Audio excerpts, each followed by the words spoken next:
Good morning, student. Today I am going to teach you chapter 5, Ganga, the Holy River. Let's start this chapter. Sameer and his grandmother were talking about Indian culture. तभी अचानक समीर को एक show के बारे में याद आता है in which people were praying near the ghats of Ganga and releasing the ashes of their relatives in the Ganga. He asked his grandmother the reason to throw ashes into the Ganga and do it polluted. Grandmother told him that Ganga is a holy river, and people release the ashes of their relatives into the Ganga जिससे कि उनकी आत्मा को मुक्ति मिल सके। समीर की grandmother उसे आगे बताती हैं कि लीजेंड के अनुसार गंगा पहले हेवन में थी, बाद में it brought down to the earth and this made it a holy river.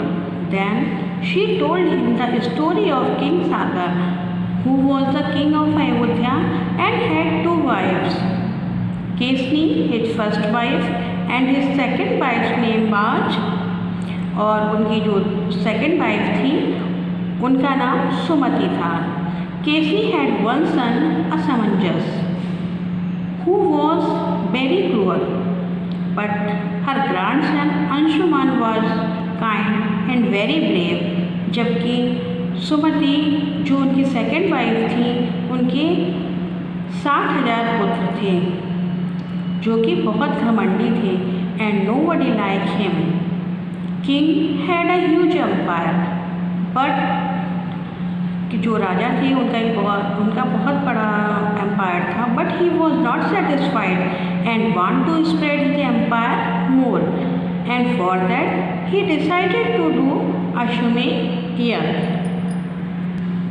Sameer was very interested to know what happened when someone stopped that horse which was selected for the यज्ञ, क्योंकि उसे रोकने का मतलब राजा को चुनौती देना था। Gods didn't like the king's 60,000 son.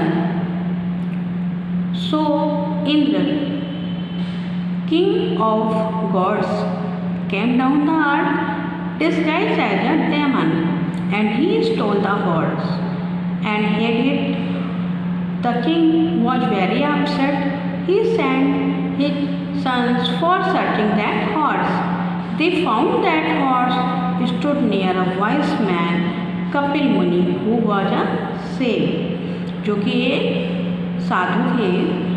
Deep in meditation, they thought, है ना, और उसे देखकर दे किसके लिए आया है, जो किंग के 60,000 सन्स थे उनके लिए दे यहाँ यूज किया गया है कि उन्होंने जब कपिल मुनि को देखा और उनके पास हॉर्स को खड़े हुए देखा, देन ये दे थॉट, उन्होंने सोचा that he was a thief and ran shouting towards him.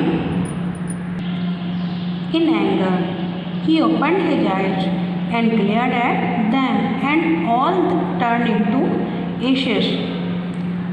और उधर जो राजा सागर थे, जब उन्हें अपने पुत्रों की कोई खबर नहीं मिली, then he was buried and sent his grandson Anshuman to find out them. Finally he found the horse और उसके पास ही उसने 60,000 राख के ढेरों को देखा। फिर बर्ड्स के गॉड जो गरुण हैं, उन्होंने अंशुमान को पूरी बात बताई and told him to take away the horse and finish the yagya. साथ ही गरुड़ ने उन्हें ये भी बताया कि वह अपने अंकल्स की राख को गंगा में विसर्जित करके उन्हें मुक्ति दिलाएं। देन अंशुमान थॉट कि how can it be possible because Ganga was in heaven.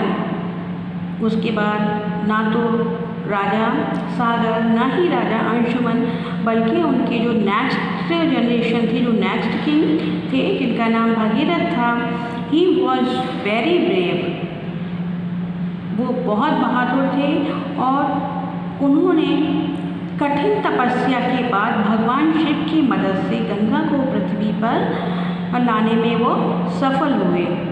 And the water of Ganga divided into 7 streams. The 3 flowed to the east and 3 to west. And एक धारा भगीरथ के चैरक के रूप में बही जिससे कि उनके जो 60,000 पूर्वज थे उन्हें मुक्ति मिली।